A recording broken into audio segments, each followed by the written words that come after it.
Quero que você comece a fazer RCP, tudo bem? Não, tenho certeza de que ela já está sem vida. Você quer tentar mesmo assim? Ainda poderia ajudar, tudo bem? Não acho que isso vai ajudar. Este é Paris Bennett, um menino de apenas 13 anos. À sua frente, sua irmã mais nova, ela, de apenas 4 anos, precisa desesperadamente de ajuda. O operador do 911 lhe suplica que faça a RCP, mas Paris se recusa.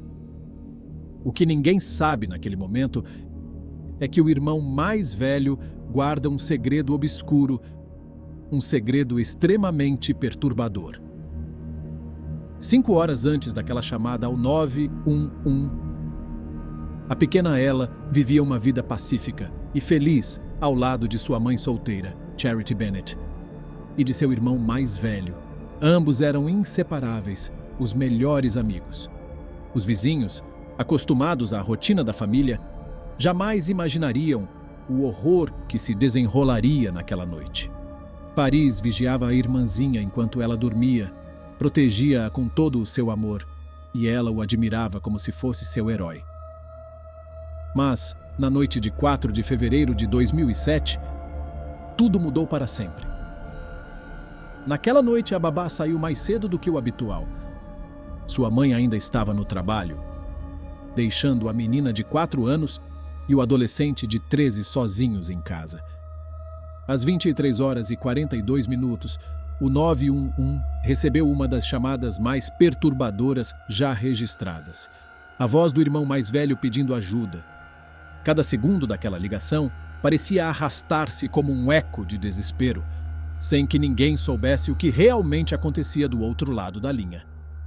Enquanto patrulhas e paramédicos corriam em direção à residência, o operador tentava convencer o adolescente a fazer RCP na pequena. Mas havia um problema. Paris mentia. Apenas fingia seguir as instruções. 1, 2, 3, 4. Repetia. Para entender como se chegou àquela noite de horror, precisamos voltar no tempo. E é nesse ponto que a história se transforma em algo ainda mais inquietante do que qualquer um poderia imaginar.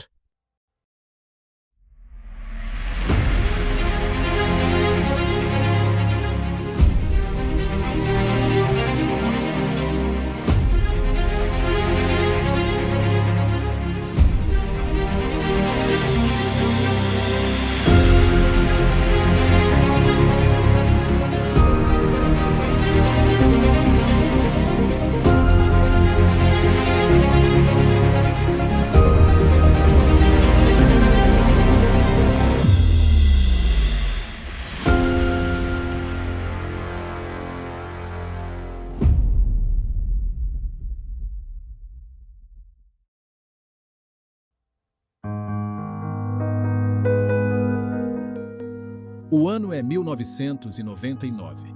Na tranquila cidade de Abilene, Texas, Charity Lee Bennett cria seu filho Paris, que naquela época tinha apenas 6 anos. Desde muito pequeno, o menino mostrava sinais de ser superdotado. Sua inteligência era brilhante. Um quociente de inteligência de 141. Destacava-se na escola, era admirado por seus professores e colegas. Para Charity, ele era o filho perfeito. Pareciam a família ideal. Mas a vida de Charity nunca foi simples. Mesmo antes do nascimento de Paris, em 1993, o pai do menino sofreu um grave colapso psicológico e a deixou sozinha, grávida e sem rumo. Sua própria mãe, Kayla, mal lhe dava apoio. Todo o peso caiu sobre seus ombros. Mas em vez de se render, Charity encontrou coragem. Dedicou-se por completo a seu filho, determinada a dar-lhe o amor e a estabilidade que a ela haviam negado. Mãe e filho formaram um vínculo forte, quase inquebrável. 4 anos depois, a história parecia abrir um novo capítulo. Em 12 de abril de 2002, chegava um novo membro à família, Ella Bennett. Charity recorda aquele instante. Lembro-me de colocar a ela em seus braços. Ele a olhou fixamente e eu esperei, ansiosa para ver sua reação. Então, ele abriu um sorriso enorme e me disse: "Ah, mamãe, ela é linda!" À medida que seus filhos cresciam, Charity não conseguia deixar de notar as grandes diferenças entre eles. Ela era animada, cheia de energia e sociável, o tipo de menina que ilumina qualquer ambiente. Paris, por outro lado, era mais calado e introvertido. Frequentemente ficava na sua e gostava de passar o tempo sozinho, tendo a leitura e o desenho como passatempos.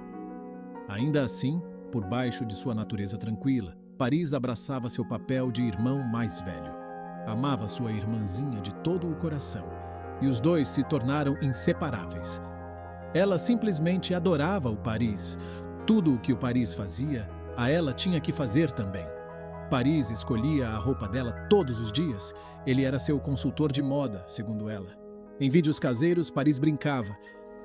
Aqui, Paris Bennett, reportando ao vivo da piscina de bolinhas da Ela. A suspeita das fraldas sujas por criar uma fralda suja é a Ela. Charity, agora mãe solteira de 2 filhos, tinha ainda mais responsabilidades. Trabalhava em 2 empregos como garçonete apenas para pagar as contas. Mas seu único objetivo era fazer de tudo para dar a Paris e ela a melhor vida possível. A vida era boa para a pequena família, mas as coisas tomaram um rumo perturbador em 4 de fevereiro de 2007. Era o domingo do Super Bowl, uma noite extremamente agitada. Charity, que trabalhava num bar de esportes, foi designada para um turno duplo e contratou uma babá para cuidar de Paris, de 13 anos, e ela, de 4. O bar estava completamente lotado e Charity trabalhou duro durante a noite toda. Faltavam apenas algumas horas para que ela pudesse ir para casa. Mas, de repente, policiais entram no bar e começam a perguntar aos funcionários sobre Charity. A mãe Charity relata: Por volta da meia-noite, os policiais chegaram.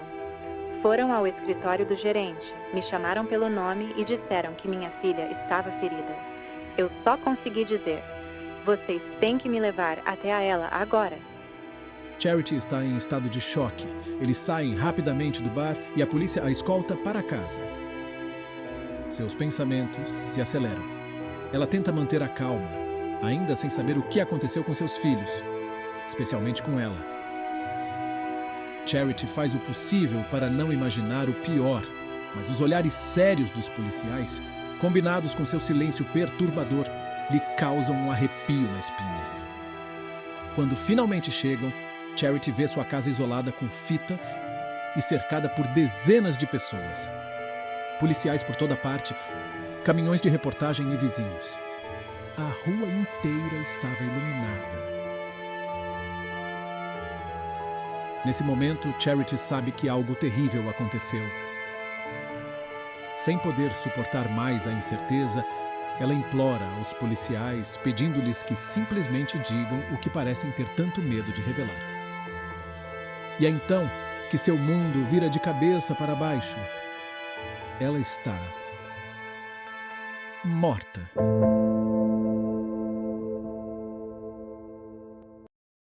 Charity está completamente perdida, enquanto observa o corpo de ela ser retirado de sua casa.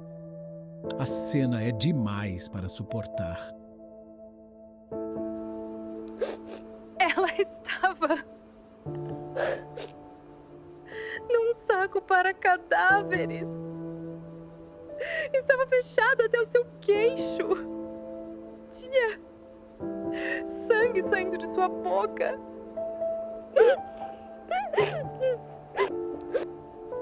Eu comecei a gritar que sentia muito, que não estive lá.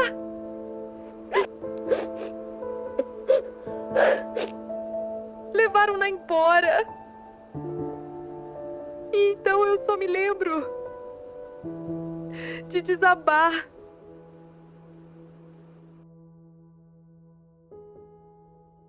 Charity fica completamente desolada ao ver o corpo de ela sendo retirado da casa da família. A cena é insuportável. Depois de ver o corpo sem vida da filha, ela finalmente reúne a coragem para se virar para os detetives e perguntar: "Onde está meu filho? O que aconteceu com o Paris?" Eles lhe dizem que Paris já está na delegacia, esperando por ela. Ela solta um suspiro de alívio ao ouvir que Paris está vivo e bem. Mas ao entrar no carro da polícia para se encontrar com seu filho, algo parece estar errado. Enquanto espera ansiosamente para chegar, a mente de Charity está cheia de perguntas. E o que é ainda mais perturbador é que, no fundo, algo naquele momento lhe parece estranhamente familiar. Uma sensação desconcertante de que a história está se repetindo. E isso acontece porque 30 anos antes, quando Charity era apenas uma menina, sua família foi destroçada por um assassinato. Condado de Cobb, Geórgia, 1980. Charity tinha apenas 6 anos quando seus pais, James e Kyla, administravam um próspero império de transportes. Trabalhavam com frete e carga nacional, uma indústria que movimentava vários milhões por ano. Mas por trás da vida e do sucesso aparentemente perfeitos, seu casamento estava se deteriorando. Depois de anos de caos, a relação volátil terminou em divórcio, deixando sua única filha, Charity, presa no meio de suas batalhas. No entanto, em 9 de março de 1980, os pais de Charity surpreendentemente se reconectaram e decidiram voar para Las Vegas, casando-se novamente em uma cerimônia relâmpago. Por um segundo, Charity teve a esperança de que sua vida encontraria a estabilidade mais uma vez.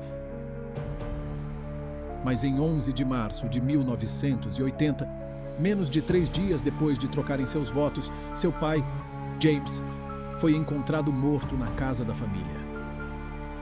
Quando as autoridades chegaram ao local, constataram 3 ferimentos à bala, na cabeça, no coração e nas costas. O assassinato de James foi claramente um ataque direcionado, e as suspeitas imediatamente recaíram sobre a recém-casada, a própria mãe de Charity, Kyla.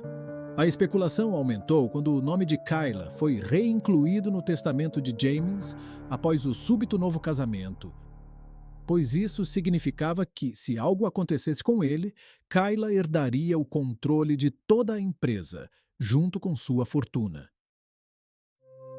Os investigadores também consideraram a possibilidade de que o assassinato tivesse sido um crime por encomenda, executado por um profissional ligado ao crime organizado. A partir daí, os sussurros se tornaram mais fortes. Surgiram rumores de que Kyla teria pago $50 mil para que o executassem. Os detetives a interrogaram rapidamente sobre o contrato de assassinato. E Kyla admitiu ter perguntado a respeito, mas alegou que foi apenas por curiosidade. Sem outras pistas, Kyla rapidamente se tornou a principal suspeita. E a promotoria passou os 4 meses seguintes construindo um caso contra ela, antes de finalmente levá-la a julgamento. Durante 11 dias, os jurados ouviram todas as alegações e as provas, ou a falta delas, e o veredito foi de inocente. Kyla saiu do tribunal como uma mulher livre. Aos olhos de muitos, ela havia superado as probabilidades. O assassino nunca foi oficialmente encontrado e a arma nunca foi recuperada. Kyla voltou para sua vida de luxo, agora com controle total do império de negócios da família. Começou a criar Charity sozinha. Após a absolvição de sua mãe, Charity cresceu atormentada pela perda de seu pai. Todos ao seu redor acreditavam que sua própria mãe era a assassina dele. E por mais que tentassem proteger Charity dessa possibilidade, a suspeita a perseguia. Ela recorda: "Meus colegas de classe me importunavam repetidamente. Os meninos vinham e me diziam: 'Ah, ouvi dizer que sua mãe matou seu pai.' Era uma presença constante em minha vida." Enquanto isso, Em casa, Charity se sentia negligenciada. Com a ausência de seu pai, sua mãe, Kyla, mergulhou num estilo de vida luxuoso e imprudente. Bebendo e usando drogas, tudo isso enquanto administrava os negócios da família, sem deixar tempo para a pequena Charity. Kyla continuava insistindo que não havia assassinado seu marido e que havia sido incriminada. Mas não importava qual era a verdade, pois a relação entre mãe e filha permaneceu tensa com o passar dos anos. Charity se concentrou em sua educação, eventualmente se formando no ensino médio com honras. Mas apesar de suas conquistas, o amor que tanto desejava de sua mãe ainda faltava. Por baixo de sua aparência tranquila, escondia um segredo. A perda de seu pai e os anos de solidão finalmente a alcançaram, e ela buscou desesperadamente uma maneira de silenciar o barulho ao seu redor. Nos 4 anos seguintes, Charity lutou contra o vício em drogas, mas aos 18 anos decidiu revidar e se livrou do vício. Com uma nova oportunidade na vida, Charity se recuperou e obteve um diploma universitário em Psicologia do Desenvolvimento Familiar. Sua busca por um propósito se tornou ainda mais forte quando descobriu que estava grávida de um menino. Naquele momento, um novo capítulo havia começado. Paris nasceu e, mais tarde, sua filha, Ella. Ainda que a maternidade tenha dado a Charity uma segunda chance, ela nunca conseguiu superar e se curar completamente do trauma que sofreu quando era jovem. A relação entre Charity e sua mãe, Kyla, permaneceu complicada e a dor causada pela morte de seu pai ressoou ao longo dos anos. Agora, décadas depois, na noite de 4 de fevereiro de 2007, essa mesma dor retorna, mais forte do que nunca. Enquanto beija a testa da filha pela última vez, antes que a pequena menina seja levada em um saco para cadáveres. Horas depois que o corpo da filha foi levado para a autópsia, Charity está sentada no banco de trás do carro da polícia, esperando ansiosamente enquanto se aproximam da delegacia. A tensão é palpável e ela não sabe o que esperar. Ao chegar, é conduzida a uma sala de interrogatório. E então, pela primeira vez desde a morte de Ella, vê seu filho, Paris, de pé na outra extremidade da sala. Charity recorda. Quando vi, a única coisa que senti foi uma felicidade imensa por ver o meu filho. Porque ele era a única coisa que me restava. Comecei a abraçá-lo e simplesmente chorei. Chorei por uma eternidade. Então, em certo momento, percebi que ele não estava me abraçando de volta. E foi aí que tudo perdeu sentido.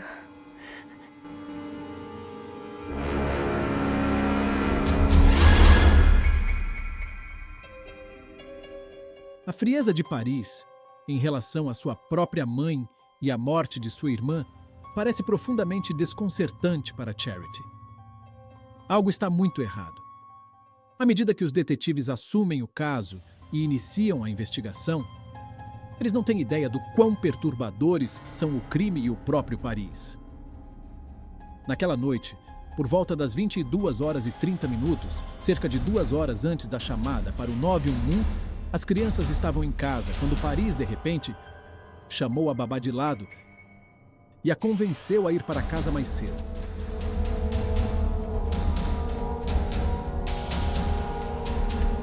Ele alegou que sua mãe chegaria antes do previsto e que, aos 13 anos, ele era responsável o suficiente para cuidar de ela até a sua chegada. Ambas as afirmações eram mentira. Poucos minutos depois, as 2 crianças ficaram sozinhas em casa. A situação escalou rapidamente. Aparentemente desesperado e em lágrimas, Paris pareceu desamparado para a operadora do outro lado da linha. Ela insistiu para que o adolescente fizesse RCP, reanimação cardiopulmonar. uma sugestão à qual ele inicialmente resistiu, afirmando que era tarde demais. A operadora foi forçada a implorar, acreditando que o tempo para salvar a menina estava se esgotando. Mas, sem que ela soubesse, já era tarde demais. A operadora continuou a guiá-lo no procedimento, enquanto esperava a chegada dos policiais. Mas, quando chegaram, encontraram ela deitada de bruços, o que significava que não havia sinais de que alguém tivesse tentado fazer a RCP. Durante todo o tempo em que esteve ao telefone, Paris estava apenas fingindo. Ele nunca tentou de fato salvar a vida de sua irmã. Sua mãe relatou: Fui vê-lo naquela noite. Eu lhe disse: não acredito mais em você. Acho que você matou sua irmã de propósito.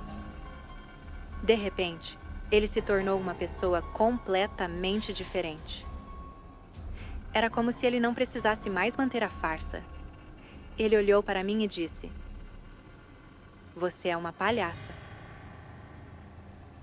Ele riu de mim. Durante a infância, Paris sempre pareceu um menino superdotado, calado e bem educado, que cuidava e protegia sua irmã. Mas agora, Charity olha para trás com horror, perguntando-se se havia algo mais em Paris que ela não via. Pistas de um comportamento estranho ou indícios de que ele poderia ser capaz de algo assim. Em vídeos caseiros, viam-se momentos de briga normal de irmãos.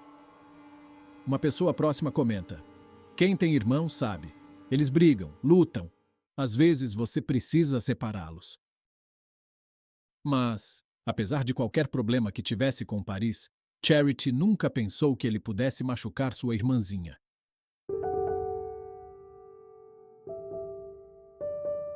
10 de fevereiro de 2007. O funeral de Ella é realizado em uma igreja local.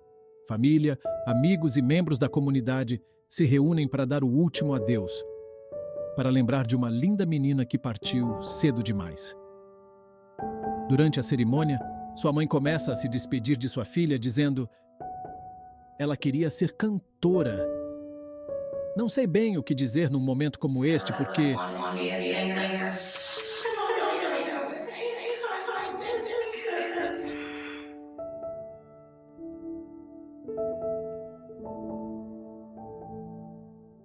mas é tomada pela emoção e fica sem palavras.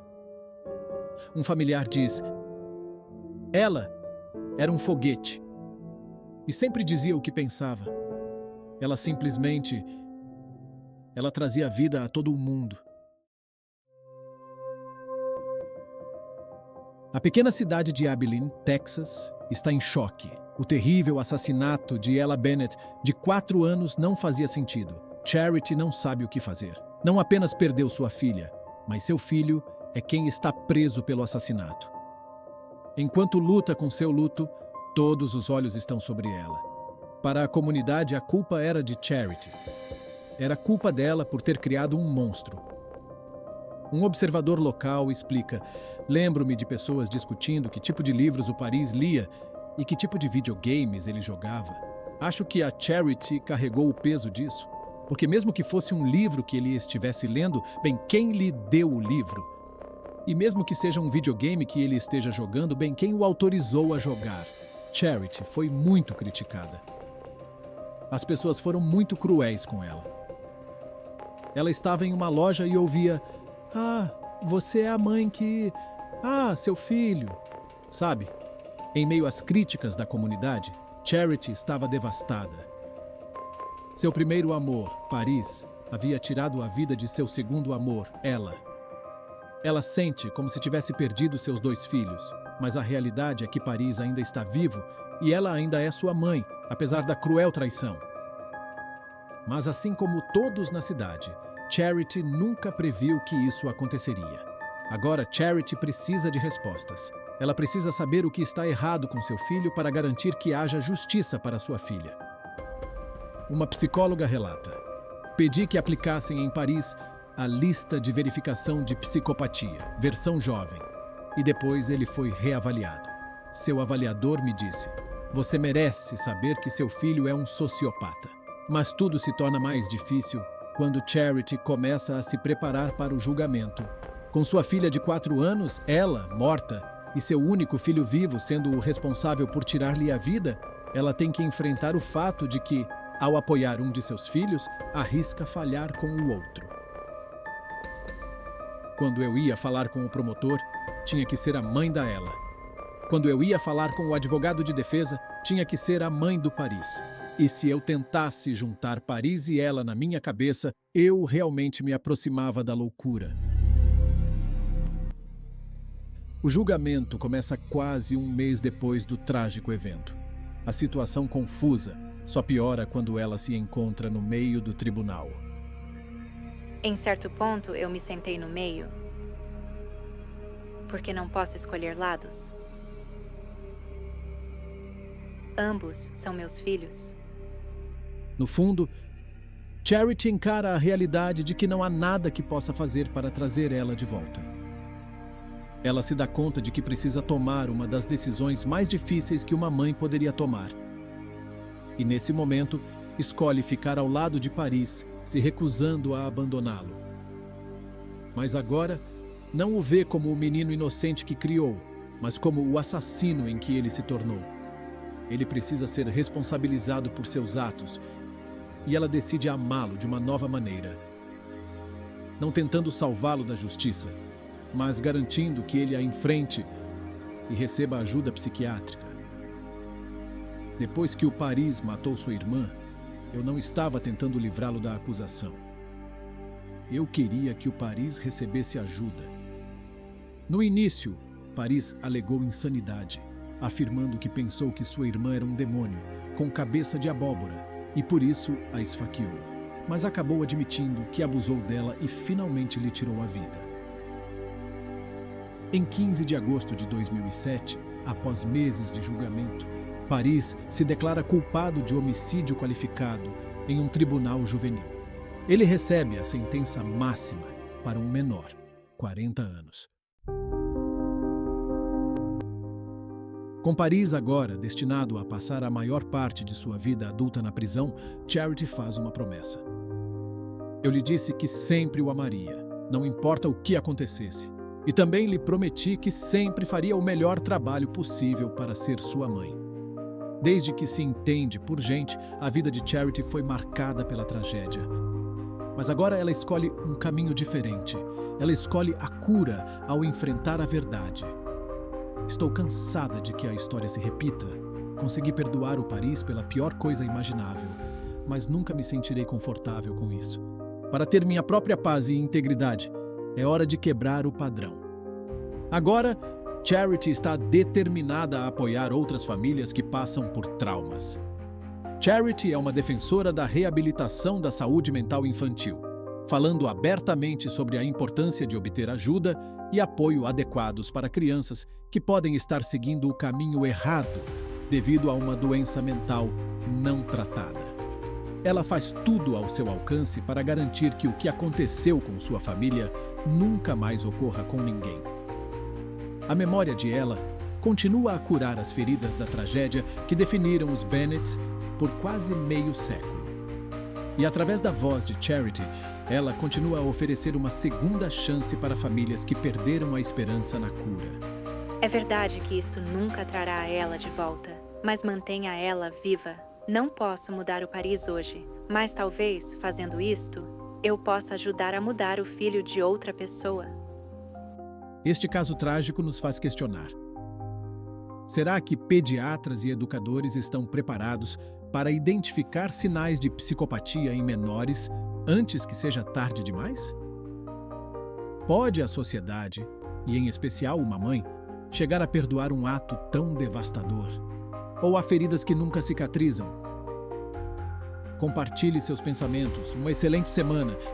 E até o próximo Mistério Resolvido.